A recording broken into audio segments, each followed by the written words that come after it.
Bueno, hermano, vamos a mirar primera Pedro, primera carta del apóstol Pedro.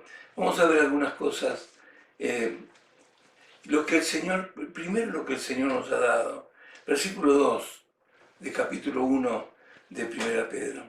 Elegidos, según la presencia de Dios Padre en santificación del Espíritu, para obedecer y ser rociados con la sangre de Jesucristo, gracia y paz os sean multiplicadas. Lo primero que veo acá es que hemos sido elegidos con un propósito. Acá la Escritura dice para obedecer. En otra versión dice para crecer. Es decir, es indispensable. Tenemos algunos pasajes, los voy a decir de memoria para que no sea tan extenso, pero por ejemplo, Hebreos capítulo 5, el versículo desde el 11, en el 11 da la idea de por qué no crecemos. Según la nueva versión internacional, dice, en la nuestra dice, porque os habéis hecho tardos para oír. En la NBI dice, porque a ustedes les entra por un oído y les sale por el otro. Esa tal vez sea una de las causas por las cuales no crecemos. Pero le escuché a un teólogo, a don Luis Carballosa, lo escuché decir esto y me pareció fantástico. Dice, no hay ninguna excusa para no crecer si usted sabe leer. Es decir, si usted sabe leer, tiene todos los medios hoy para poder madurar y crecer. Y Hebreos 5 al 14 dice que el alimento sólido es para los que han alcanzado madurez. ¿Cuál es la finalidad de la madurez? Según ese pasaje de Hebreos 5, 14, es para saber discernir entre el bien y el mal. Entonces hemos sido la Trinidad acá, figura la Trinidad, elegidos según el Padre, en santificación del Espíritu y por la sangre de Jesucristo. Así que la Trinidad está acá con un fin, un propósito, para crecer. Ese es uno. No me voy a detener tanto porque hay algunos más. En el versículo 3 dice, bendito el Dios y Padre de nuestro Señor Jesucristo, que según su grande misericordia nos hizo renacer para una esperanza viva por la resurrección de Jesucristo. Es decir, no hay ningún ejemplo que podamos sacar de nuestra tierra, no hay ningún ejemplo que pueda representar la adopción. Acá Cristo dice la Escritura dice que nos hizo renacer, nos adoptó. En otro pasaje dice que hemos sido adoptados. Yo no puedo, si adopto un niño, una niña, si adopto no le puedo dar mis genes. Sin embargo, Dios nos ha dado la naturaleza divina. ¿Pero con qué propósito? Para una esperanza viva. Tenemos una esperanza viva, es decir, es una esperanza que está bien fundada y bien asentada en los cielos, pero da la base en este pasaje. Tenemos una esperanza viva y la base está por la resurrección de Jesucristo. Por eso me extraña, habiendo tantos pasajes que nos enseñan con tanta claridad la seguridad de la salvación, que algunos puedan pensar que la salvación se pierde, pero bueno, no es el tema de esta tarde. Acá hemos sido, Dios nos ha hecho renacer para crecer, nos ha elegido también para una esperanza viva, y el versículo 4 dice, para una herencia incorruptible, incontaminada e inmarcesible, reservada en los cielos para vosotros. Hermanos, es tremendo todo lo que Dios ha preparado lo que Dios ha estado preparando para sus hijos que van a crecer. No solamente lo que ya hemos visto en la otra reunión, de que nos ha dado su Hijo a sufrir en la cruz, a ser clavado en la cruz, sino además todo lo que nos ha dado a nosotros. Ahora dice la Escritura que tenemos una herencia incorruptible. Es decir, esta herencia no se echa a perder, no pierde valor. Esta herencia no pierde valor, pero además de que tenemos esa herencia, la herencia sería lo que vamos a gozar en la presencia del Señor. Esa sería la herencia. Todo lo que vamos a disfrutar en su presencia, esa sería la herencia que está reservada en los cielos para nosotros. Es decir, que es una herencia reservada, guardada para nosotros en el cielo. Vamos a estar en la presencia del Señor y seguramente toda la eternidad nos iremos asombrando de todas las cosas que el Señor nos ha guardado. Y el versículo 5, que sois guardados por el poder de Dios mediante la fe para alcanzar la salvación que está preparada para ser manifestada en el tiempo postero. Por las dudas, si ustedes después quieren repasar, fíjense, marquen con una liñita abajo la palabra para, porque cada vez que está la palabra para, hay un propósito ahí. Y en este versículo 5 dice que somos guardados. No solamente la herencia está guardada, sino que nosotros estamos guardados. Ahora, ¿qué significa? ¿Cuál es la idea de esta palabra guardados? Da la idea de una persona que está dentro de un fuerte, de esas con esas paredes altas, como nos imaginamos, con torres y todo. Una persona que está ahí adentro está guardada. Es imposible sacarlo de adentro. Es decir, nosotros estamos guardados en un lugar. Porque en este capítulo hay una parte en el versículo 6 donde dice que si es necesario vamos a tener que pasar por pruebas. Parecería que al estar metido dentro de ese fuerte no hay pruebas. Sí, hay pruebas, pero esa prueba es para probar nuestra fe. Somos guardados en ese fuerte para ser manifestada en el día que estemos en la presencia del Señor. Hay más cosas, hermanos, acá. Yo no quiero extenderme demasiado porque quiero ocuparme de la segunda parte de este capítulo 1, que es fantástico. Es fantástico. Vimos algunas cosas, hay más, si ustedes después lo estudian en casa, hay más. Subrayen la palabra para y fíjense cuál es el propósito que Dios tiene para nosotros, para usted y para mí. Pero vamos a la segunda parte. ¿Qué quiere Dios de mí ahora? Y vamos al versículo 12 de para ver la primera cosa que quiere el Señor de mí. Versículo 12. La primera parte está hablando de los del Antiguo Testamento. Leemos todo el versículo 12. A esto se les reveló que no para sí mismos, sino para nosotros, administraban las cosas que ahora son anunciadas por los que os han predicado el Evangelio, por el Espíritu Santo enviado del cielo, cosas a las cuales anhelan mirar los ángeles. ¿Qué quiere el Señor de mí?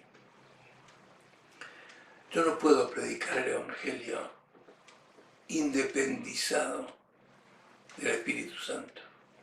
Yo no sé qué pasa en Zárate. Yo hace todo este año por este bicho que nos ha dejado encerrados, pero yo no he salido para nada. Pero pregúntense ustedes, ¿cuántas conversiones tuvieron en el año? ¿Cuántas conversiones hay? Yo en la iglesia donde estoy, bueno, también, ahora es presencial, algunos van, algunos hermanos van, pero ¿cuántas conversiones hay? ¿Cuál es el problema? No nos habremos independizado del Espíritu Santo y buscamos un tema, una predicación del Evangelio sin el poder del Espíritu Santo. ¿Cómo se convirtió usted? Se convirtió porque la palabra del Señor, el poder de la palabra, mediando el Espíritu Santo, hizo que nosotros entendiéramos la predicación del Evangelio. Qué importante, esto es lo que Dios quiere de nosotros, la primera cosa. La segunda cosa que vemos en el versículo 13, por tanto, ceñid los lomos de vuestro entendimiento. Esto significa, ceñir los lomos habla de la mente. Lo que Dios quiere de nosotros es una mente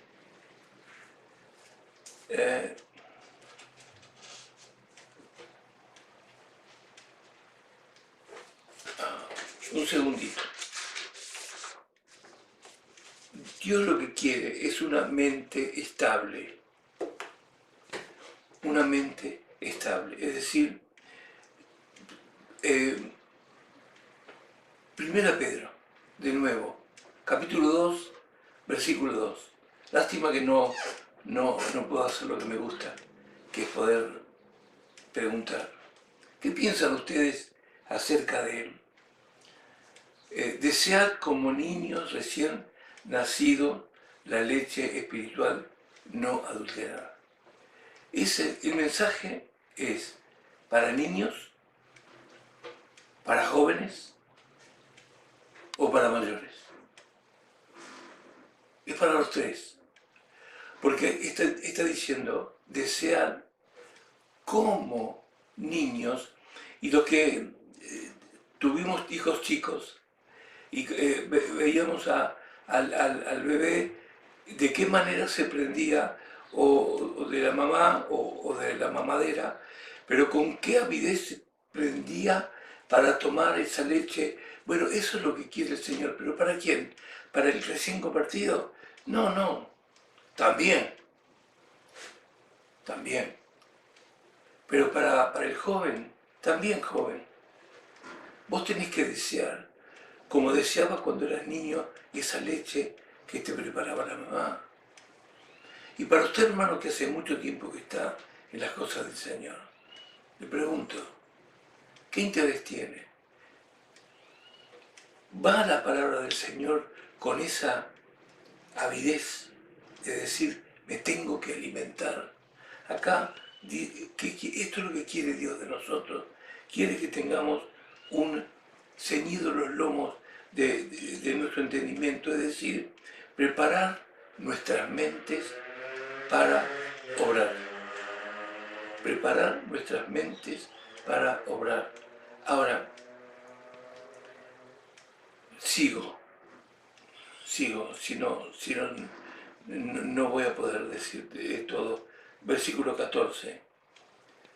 Como hijos obedientes. No solamente Dios quiere una mente estable, sino que quiere una mente obediente.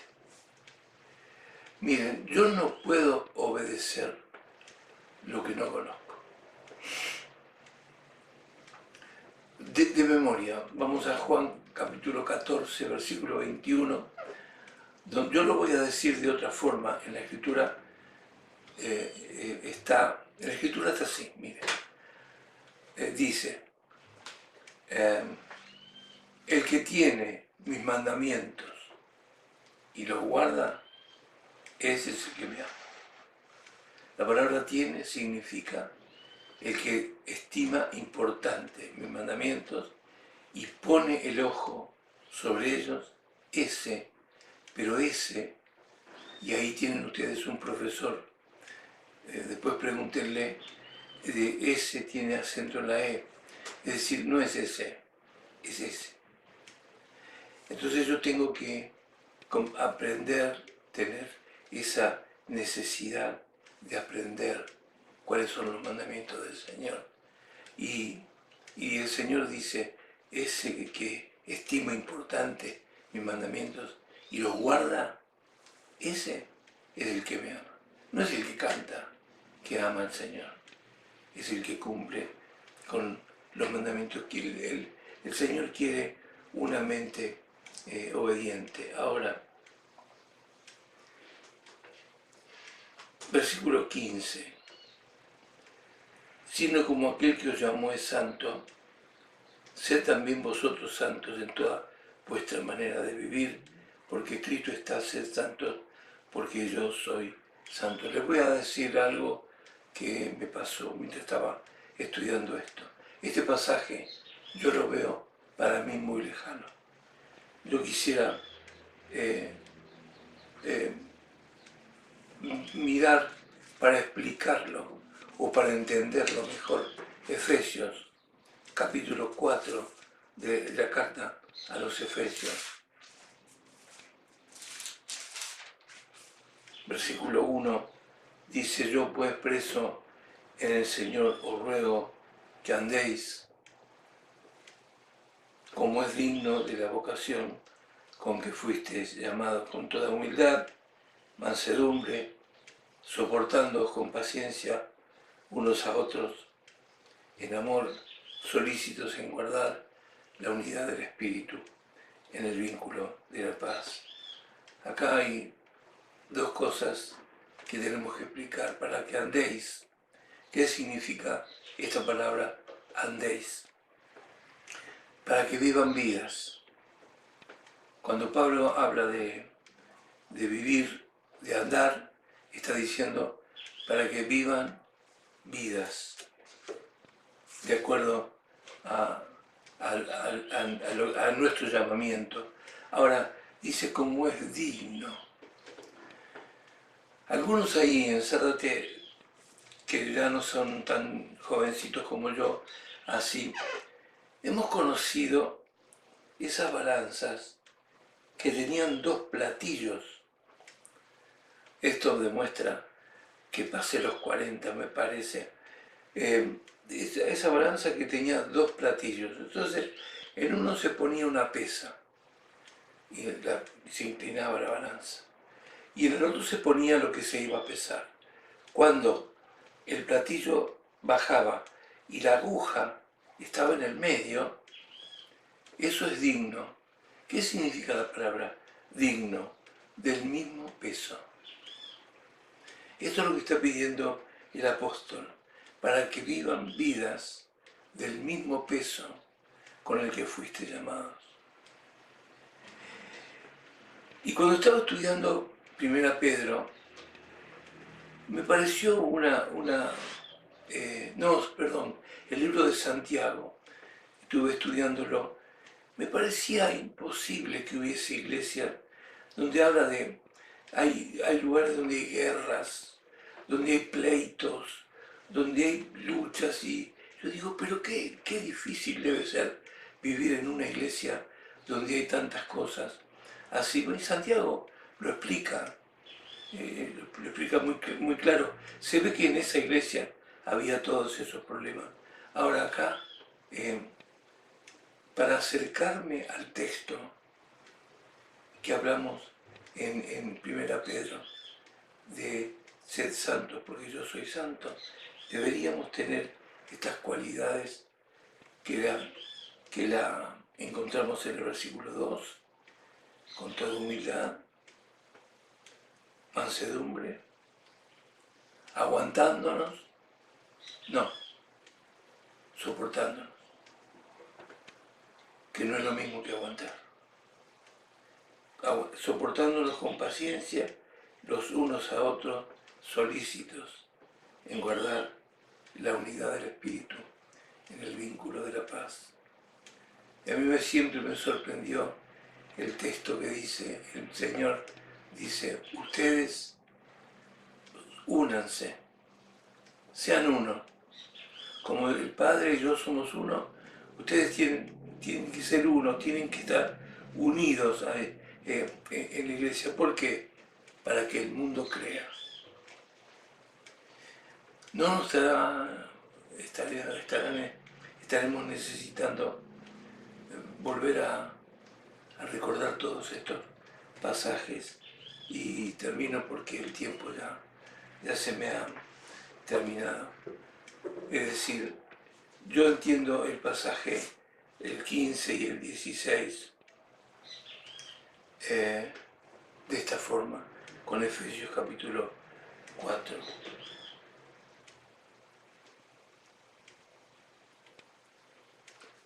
Bueno, hermanos, dejaremos lo que queda para otro momento.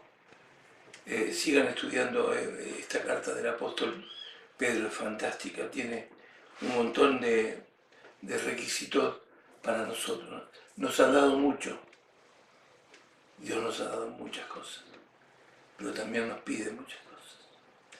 Y creo que, no sé, por lo que siento, por lo que escucho, creo que está faltando muy poco.